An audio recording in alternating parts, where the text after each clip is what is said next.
오늘 함께 은혜 받으실 말씀은 야고보서 1장 12절로 27절 말씀입니다. 신약 371면 전후에 있습니다. 야고보서 1장 12절로 27절 말씀입니다.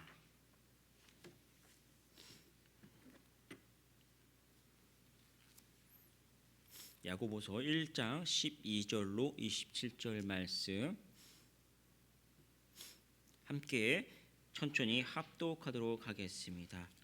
시험을 참는 자는 복이 있나니 이는 시련을 견뎌낸 자가 주께서 자기를 사랑하는 자들에게 약속하신 생명의 면류관을 얻을 것이기 때문이라. 사람이 시험을 받을 때에 내가 하나님께 시험을 받는다 하지 말지니 하나님은 악에게 시험을 받지도 아니하시고 친히 아무도 시험하지 아니하시느니라. 오직 각 사람이 시험을 받는 것은 자기 욕심에 끌려 미혹됨이니 욕심이 잉태한즉 죄를 낳고 죄가 장성한즉 사망을 낳느니라. 내 사랑하는 형제들아 속지 말라. 온갖 좋은 은사와 온전한 선물이 다 위로부터 빛들의 아버지께로부터 내려오나니 그는 변함도 없으시고 회전하는 그림도 없으시느니라. 그가 피조물 중에 우리로 한 첫 열매가 되게 하시려고 자기의 뜻을 따라 진리의 말씀으로 우리를 낳으셨느니라. 내 사랑하는 형제들아 너희가 알지니 사람마다 듣기는 속히 하고 말하기는 더디하며 성내기도 더디하라. 사람이 성내는 것이 하나님의 의를 이루지 못함이라. 그러므로 모든 더러운 것과 넘치는 악을 내버리고 너희 영혼을 능히 구원할 바 믿음에 심어진 말씀을 온유함으로 받으라. 너희는 말씀을 행하는 자가 되고 듣기만 하여 자신을 속이는 자가 되지 말라. 누구든지 말씀을 듣고 행하지 아니하면 그는 거울로 자기 얼굴을 보는 사람과 같아서 제 자신을 보고 가서 그 모습이 어떠했는지를 곧 잊어버리거니와 자유롭게 하는 온전한 율법을 들여다보고 있는 자는 듣고 잊어버린 자가 아니요 실천하는 자니 이 사람은 그 행하는 일에 복을 받을지라. 누구든지 스스로 경건하다 생각하며 자기 혀를 재갈 물리지 아니하고 자기 마음을 속이면 이 사람의 경건은 헛것이라. 하나님 아버지 앞에서 정결하고 더러움이 없는 경건은 곧 고아와 과부를 그 환난 중에 돌보고 또 자기를 지켜 세속에 물들지 아니하는 그것이라. 아멘. 신앙은 고난 속에서 빛이 납니다라는 제목으로 은혜를 나누도록 하겠습니다. 오늘부터는 이제 야고보서 말씀을 가지고 새벽 시간에 함께 은혜를 살펴보도록 나누도록 하겠습니다. 이 야고보서는 예수님의 동생이죠. 예수님의 동생 야고보에 의해서 쓰여졌습니다. 이 사람은 원래는 예수님을 믿지 않았었죠. 예수님이 이 땅에 계실 때는 믿지 않았었는데 예수님께서 부활하셨을 때 그 부활의 주님을 만나고 변화된 후에 초대교회의 그 지도자로 세워졌습니다. 얼마만큼이냐면 사도행전 15장을 보면은 사도 바울이 1차 선교 여행을 마치고 이제 다시 귀환을 하죠. 그때 이 이방인들이 이제 회심을 하고 나니까 그럼 이 교회 안에서 회심한 이 이방인들에 대해서는 그들처럼 어떻게 뭐 할례나 뭐 이런 율법의 조항도 이제 할례를 행해야 하느냐라는 이제 이러한 몇 가지 문제에 대해서는 좀 논쟁이 있었죠. 그래서 그런 문제로 인해서 그 첫 번째 1차 예루살렘 공의회가 있었죠. 그 예루살렘 공의회가 있었는데 그때 바로 이 야고보가 이 예루살렘 공의회를 주관할 만큼 그 교회의 큰 지도자로 세워지게 됩니다. 그리고 그는 이제 AD 62년 경에 돌에 맞아 이제 순교한 것으로 이제 전해지는데 이 야고보서는 바로 그 직전에 야고보가 순교하기 직전에 쓰여진 그런 서신입니다. 우리가 그 사도행전 강해를 통해서 이 당시의 상황을 참 잘 알고 있죠. 이 유대인들은 명절이 되면 예루살렘으로 다 모입니다. 그 모인다라는 것은 온 유대 땅 안에 있는 그 유대인들이 다 이 예루살렘으로 모여서 그곳에서 이제 하나님께 제사를 지내기도 했지만, 그때만 되면은 흩어져 있는 나라가 망해서 흩어져 있던 그 디아스포라라고 하죠. 이 디아스포라, 그 로마 땅 전역으로 흩어져 있는 이 모든 디아스포라도 많은 사람들이 다 이 유대 땅 안으로 한꺼번에 몰려듭니다. 엄청난 사람들이 이 땅 안으로 이제 예루살렘에서 모이게 되는 것이죠. 그런데 그때 예수님께서 그 명절을 기점으로 해서 부활하시고, 또 특별히 이제 오순절날 성령이 강림하심으로 인해서 엄청나게 많이 모여있던 그 유대인들 앞에서 그런 사건들이 이제 벌어지게 되죠. 그러므로 인해서 이 예루살렘 안에서 굉장히 많은 그 기독교인들이 발생하게 됩니다. 그러다가 스데반 집사님의 순교를 기점으로 해서 이 사람들이 다시 이제 다 흩어지게 되죠. 디아스포라들이, 특별히 디아스포라들이 이 예루살렘 안에서 모여서 참 좋다라는 이런 것들이 굉장히 많은 성령의 그 뜨거운 것들을 경험하다가 순교를 기점으로 해서 흩어진다라는 것은 유대인들이 이제 다 도망가기도 하지만 디아스포라들이 그 로마 전역으로 다시 멀리까지 다 본국으로 이제 귀환하기도 하고, 그 사람들을 따라서 이 유대인들이 이제 다 도망을 가게 되는 것이죠. 흩어집니다. 그럼 한번 좀 생각해 볼 만한 것이죠. 성도들이 흩어지면 어떻게 됐습니까? 흩어지면 우리가 같이 있는 걸 좋아하죠. 같이 있으면 같이 모여서 예배드리고 봉사하고, 그럴 때는 기도도 하면서 굉장히 충만해지는데, 같이 있으면 충만한데, 또 뭐 어제 새해 첫날이지만 같이 모여서 또 우리가 예배 드릴 때 그래도 좋잖아요. 그런데 흩어지면 어떻습니까? 여러분들이 다 집으로 가고, 흩어지면 직장에 가야 하고, 그럼 어떻습니까? 여기 있는 것만큼 뜨겁지 않고 신앙이 흐려지게 되죠. 흐려져요. 특별히 이들은 박해를 피해서 전역으로 흩어지기 때문에 굉장히 상황이 좋은 상황은 아닙니다.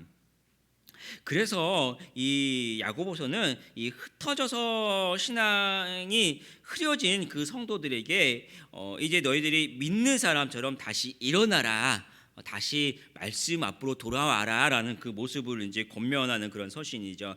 특별히 야고보서는 행함을 강조하죠. 우리가 잘 아는 것처럼 그냥 믿는다고만 말하지 말고 경건하게 행하라.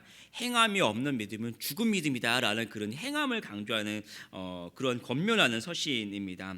또 오늘 본문 말씀을 보면요, 제일 먼저 시험에 대해서 언급을 하죠. 시험 1절 말씀을 보면 시험을 참는 자는 복이 있나니 이는 시련을 견디어낸 자가 주께서 자기를 사랑하는 자들에게 약속하신 생명의 면류관을 얻을 것이기 때문이라라고 기록합니다. 이 당시 성도들이 겪는 시련은 어떤 시련이었습니까? 유대인들이 예수 믿는 사람들을 이단으로 정죄하고 핍박했던 그런 시련을 이야기하죠. 이들은 다, 유대인들이라는 것은 다 아브라함의 자손이죠. 우리는 다 우리 조상 아브라함과 이삭과 야곱의 하나님을 믿는다라는 그 신앙으로 뭉쳐진 한 가족과 같은 그런 국가입니다. 그런데 그들 안에서 또 다른 이제 한 파가 발생하게, 한 종교가 발생하는 것이죠. 아브라함의 하나님을 믿어야지 감히 뭐 어떤 알지 못하는 예수라는 사람을 믿어? 그러면서 그 예수 믿는 사람들에 대해서 이단으로 정죄하고 그들을 잡아다가 죽이기도 하고 집에서 내쫓고 죽이고, 그런 일들이 벌어지게 되는 거죠. 그런 핍박이 벌어지는 거예요. 그래서 그들 중에 한 명인 스데반 집사님이 순교했고, 또 많은 기독교인들이 전역으로 이제 흩어지게 됩니다. 이어서 오는 핍박은 정부로부터 오는 핍박입니다. 조금 전에 그 핍박은 자기 가족이에요. 자기 동조. 그러니까 이 유대인들이 한 혈통, 아브라함, 이삭, 야곱, 이런 이제 한 가족으로 맺어진 그런 민족이었기 때문에 유대인들이 또 다른 우리 식구들이 유대인들을 핍박했던 그런 핍박이 있었고, 또 다른 핍박은 정부로부터 오는 핍박이었습니다. 정부라는 것은 로마에 귀속했던 로마로부터 왔던 핍박이죠. 우리가 잘 알고 있는 것처럼 네로 황제의 그 핍박이 가장 강했죠. 네로 황제가 자기 자신이 시를 짓는다고 로마시에 불을 질러놓고는 사람들이 이제 막 화가 나고 폭동이 일어나려고 하니까 그것들을 내가 아니라 기독교인들이라는 어떤 이상한 사람들이 여기 불을 질렀다. 그들은 황제를 거부하고 로마를 반대하는 그러한 사람들이다. 그렇기 때문에 그 기독교인들을 잡아서 죽여야 한다. 다 없애야만 한다라는 그런 게 했죠. 그래서 기독교인들을 잡아서 많은 사람들이 보는 앞에서 화형시키고 또 굶주린 사자하고 싸움을 하게 결국은 잡아먹히게 되는 것이죠. 그런 핍박이 계속해서 이어지고 또 역사 속에서 보면은 계속해서 이런 핍박들이 이제 주기적으로 이제 벌어지는 거죠. 계속해서 몇백 년 동안 핍박만 이어지는 것이 아니라 한 몇십 년 동안 핍박이 이어졌다가 또 이제 정권이 바뀌면 잠깐 또 뜸했다가 또 다시 또 황제가 또 바뀌면은 또 핍박이 왔다가 이런 식으로 계속해서 핍박이 옵니다. 그러면 여러분 어떻습니까? 핍박이 오면 그들은 교회를 없애려고 핍박을 했기 때문에 핍박이 오면 교회는 없어져야 하는 것이 정상이죠. 그런 핍박 속에서 어떻게 살아남고 어떻게 신앙이 유지되겠습니까? 그것이 상식적인 모습이죠. 그런데 어떻습니까? 교회는 없어진 것이 아니라 오히려 더 핍박 속에서 성장했습니다. 불과 300년 만이죠. 300년 만. AD 313년에 이 로마 정부가 기독교를 공인합니다. 공인할 만큼 핍박은 계속해서 오고 핍박은 강했는데 핍박 속에서 성장한 것이 교회의 역사입니다. 박해는 기독교를 죽이는 것이 아니라 성장시켰습니다. 시련이요. 오늘 이 야고보서가 이야기하는 이 시련은 우리를 죽이는 것이 아니라 우리의 믿음을 연단시키고 성도를 성장시키는 것이 핍박의 정체입니다. 사랑하는 성도 여러분, 오늘 여러분이 겪는 시련이 있죠. 가족의 신앙이 없어서 힘들기도 하고 사업이 어려울 수도 있고 건강이 좋지 않을 수도 있고 아니면 갑작스러운 어떤 큰 문제를 우리가 만날 수도 있죠. 그래서 우리가 그 아픔과 기도의 제목을 가지고 이 새벽에 이 자리에 나왔을 것입니다. 그러나 어려움이 온다고 우리가 무너지는 것이 아니라는 사실입니다. 오히려 그 어려움 속에서 이전에는 내가 몰랐던 나는 그래도 건강에는 자신이 있었는데 또 사업에는 승승장구했었는데 그러나 내가 교만했구나 또 사업 때문에 신앙에 소홀했구나 하면서 다시 한번 이 어려움 때문에 우리가 하나님을 바라보게 되는 것입니다.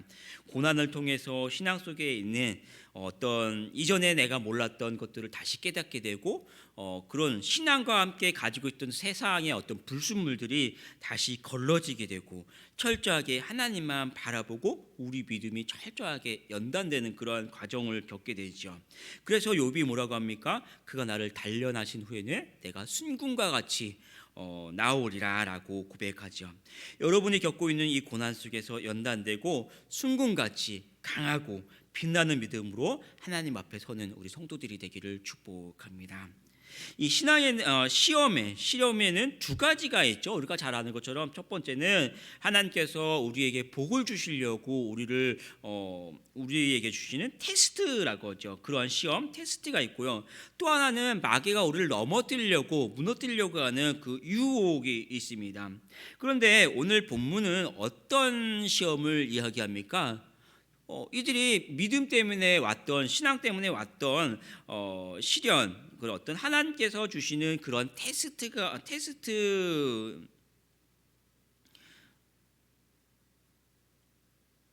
이들이 가지고 있었던 것은 그런 하나님께서 믿음 때문에 가지고 왔던 그런 시험이었죠. 그런데 오늘 본문을 말씀을 보면요, 어떤 시험을 이야기합니까?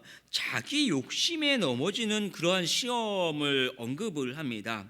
다시 이야기하면은 처음에는 믿음 때문에 이런 핍박이 왔는데 그 핍박을 어떻게 온전히 이겨내야만 하는데 온전히 이겨내지 못하고 이제는 오히려 자기 욕심에 걸려 넘어지게 되는 상황에 빠지게 되죠. 그리고 우리가 하나님의 시험 중에 있다라고 이야기를 합니다. 무슨 말이냐면 우리도 그러죠. 어떤 분들이 신앙생활을 잘 하다가 어느 날 우리에게 그 이제 시험이 오게 됩니다. 어려움이 찾아옵니다. 남편을 전도했다거나 아니면 직장에서 신앙의 어떤 결단을 했다거나 그런 문제들이 발생하죠. 그런데 그 후에 상황이 안 좋아지게 되는 거죠. 어떤 이런 시험이 오는 거예요. 그건 신앙의 어떤 테스트로를 볼 수 있겠죠. 이 상황을 잘 이겨내면 하나님께서 우리에게 더 큰 복을 주시리라 우리는 생각합니다. 믿습니다. 그런데 문제는 뭐냐면 그 우리에게 오는 시험을 온전히 이겨내지 못할 때도 있어요. 어려움에 빠지게 되죠. 어떤 어려움에 빠져요. 그리고 나서는 급기야 교회도 나오지 않게 되고 또 때로는 급기야 어떤 세상 사람들하고 어울리면서 이분이 가지고 있었던 신앙의 모습들도 무너지게 됩니다. 삶이 엉망이 되게 되죠. 그러면 그때는 하나님이 주시는 그 복, 하나님이 주시는 그런 어떤 시험이 아니라 이제는 자기 유혹, 자기 자신이 무너지는 어떤 유혹에 넘어지는 그런 결과까지 빠지게 되는 것이죠. 그리고 나서는 그런 분들이 뭐라고 이야기하냐면 흔히 나 시험에 들어서 그래라고 이야기하게 됩니다. 여러분 그런 분들을 만나면 어떻습니까? 굉장히 좀 마음이 좋지는 않죠. 안타깝습니다. 그런데 그분들이 하시는 말씀 이제 마지막 나 시험 들어서 그래라고 하는 그 말의 그 의미가 무엇입니까? 내 잘못이 아니야. 어떻게 하는 그런 어떻게 보면 자기 자신이 어떻게 보면 처음에는 시험으로 볼 수 있지만 자기 자신이 삶이 다 무너져 놓고는 내 잘못이 아니야라고 하는 어떤 신앙의 핑계를 시험 들어서 그래라고 그렇게 말할 수 있는 것이죠. 그런데 오늘 본문을 뭐라고 이야기합니까? 14절에서 16절 말씀을 같이 읽어보겠습니다. 14절에서 16절 같이 보겠습니다. 오직 각 사람이 시험을 받은 것은 자기 욕심에 끌려 미혹됨이니 욕심이 잉태한즉 죄를 낳고 죄가 장성한즉 사망을 낳느니라. 내 사랑하는 형제들아 속지 말라. 아멘. 그것은 하나님이 시험하는 것이 아니고 물론 처음에는 신앙 때문에 왔던 시험의 모습이겠죠. 그러나 그 끝까지 하나님께서 시험하는 것이 아니라 결국은 자기 자신의 문제라는 것입니다. 하나님이 시험하는 것이 아니고 이제는 내 욕심 때문에 오는 시험이고 넘어가면 사망이다. 그러니 속지 말라라고 우리에게 이야기합니다. 그리고 몇 가지를 교훈을 하는데요. 21절 말씀 같이 한번 읽어보겠습니다. 21절 시작. 그러므로 모든 더러운 것과 넘치는 악을 내버리고 너희 영혼을 등이 구원할 바 마음에 심어진 말씀을 온유함으로 받으라. 악을 버리고 하나님의 말씀을 받으라. 다시 말하면 악한 행실에서 떠나고 하나님의 말씀대로 살아가라라고 이야기하는 것이죠. 이들은 처음에 믿는 사람들이었어요. 믿는 사람들이고 그 믿음 때문에 오는 그 시련을 가지고 있었던 것이죠. 그러나 그들의 삶의 어느 순간에 이제는 믿음이 아니라 자기 자신도 못 견딜 만큼 이제 다 무너지는 그런 상황 속에서 말씀대로 살라는 건 무엇입니까? 다시 말씀 앞으로 다시 믿음을 붙잡으라라고 그 믿음을 권면하는 그런 말씀이죠.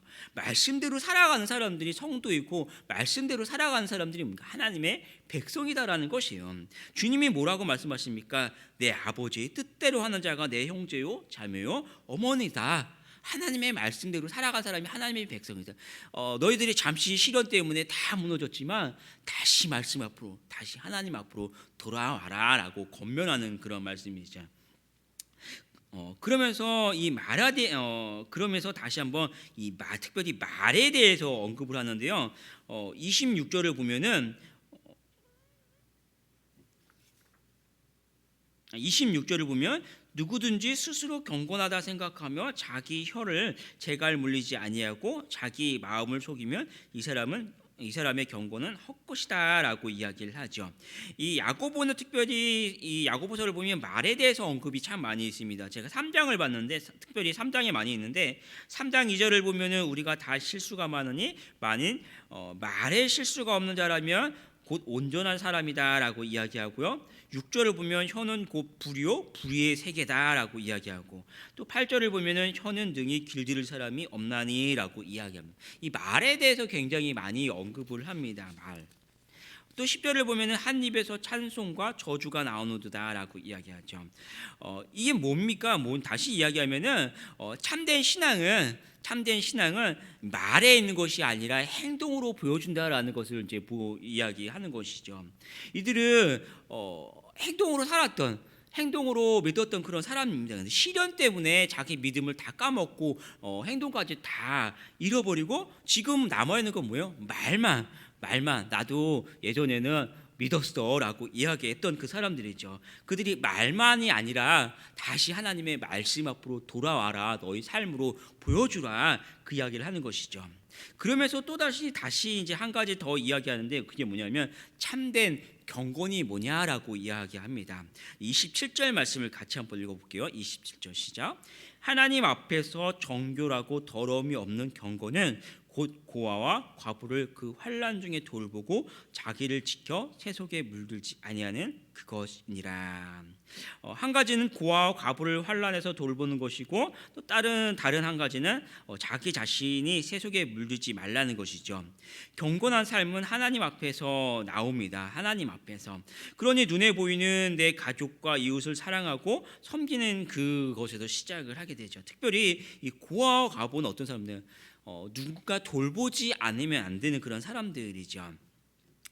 누군가 돌보지 않으면 스스로 챙겨줄 수 없는, 살아남을 수 없는 그런 사람들을 돌볼 것이 참된 이 경건의 시작이다라고 이야기합니다. 특별히 오늘 이 새벽 새해 첫 새벽 기도 시간이죠. 우리가 새벽에 나와서 하나님을 높이고 기도하고 그러면서 참 우리 경건의 그 모습을 보여주는 귀한 시간입니다. 그런데 우리 신앙의 가장 중요한 것 중에 한 가지를 더한다면 이 하나님의 백성을 돌보는 일을 오늘 새해 첫날 첫 시간에 하나님께서 이렇게 말씀하시는 것이죠. 말씀대로 고아와 과부 뿐만 아니라 우리 주변을 돌아봐서 어려운 분들을 정기적으로 돕는 것, 또는 그렇지 않다 하더라도 우리 주보에 나가고 우리 교회가 섬기는 우리 선교사님들을 후원하는 것, 또는 가장 낮은 부서에서 봉사하는 일, 이러한 것들을 행하는 것들, 단순히 말씀과 또 말과 또 우리가 그냥 교회에 나와서 기도하는 것에서 끝나는 것이 아니라, 오늘 이 새벽에 다시 한번 내가 이 한 해를 돌아보면서 어떠한 일로 하나님 앞에 설 것인가라는, 구체적으로 가장 어렵고 힘든 분들, 누군가의 도움을 필요로 하는 그 사람들을 돕는 것에서 우리 경건이 시작된다라는 것을 한번 다시 돌아봐야 합니다. 그리고 나서 우리 자신을 지켜 세속에 물들지 않도록 힘쓰는 것이 이 하나님 앞에 우리가 나아갈 때 다시 한번 가장 먼저 돌아와야 하는 그런 것들이죠. 이들은 시련에 넘어졌던 사람들입니다. 그런데 다시 일어나서 주의 백성을 돌아보고 자기 자신을 지키라고 이야기합니다. 시련 속에서도 환난 속에서도 하나님을 사랑하는 그 마음으로 일어나라라는 그런 말씀이죠. 사랑하는 성도 여러분, 이 시간 새해 첫 시간을 시작할 때 어떤 어려움이 있어도 또 넘어져도 하나님을 사랑하는 마음으로 다시 일어나십시오. 다시 하나님을 말씀을 붙들고 주의 은혜로 살아가고, 또 우리 성도들을, 또 어려움에 빠진 이 교우들을 돌아보며 참된 경건으로 하나님 앞에 나아가는 우리 성도들이 되기를 축복합니다. 기도하겠습니다. 아버지 하나님, 우리 자신도 하나님 앞에 섰을 때 말씀 앞에 철저히 입술뿐만 아니라 행동으로 주 앞에 나아가는 우리 모든 성도들 되게 하여 주시옵소서. 특별히 이 새롭게 맞이하는 이 한 해는 우리 자신을 돌아보아서 주변에 어려운 분들, 또 선교사님들, 또 뿐만 아니라 누군가의 도움이 필요한 우리 이웃들을 구체적으로 우리가 그들을 하나님의 사랑으로 함께 나아가 돌보고 함께함으로 주님의 사랑으로 함께하는 우리 성도들 되게 하여 주시고, 우리가 어떤 이 세상의 삶과 어려움과 문제 속에서도 잘 이겨내고 하나님의 은혜로 능력으로 살아가는 이 한 해가 되게 하여 주시옵소서. 감사드리며 우리 주 예수 그리스도의 이름으로 기도합니다. 아멘.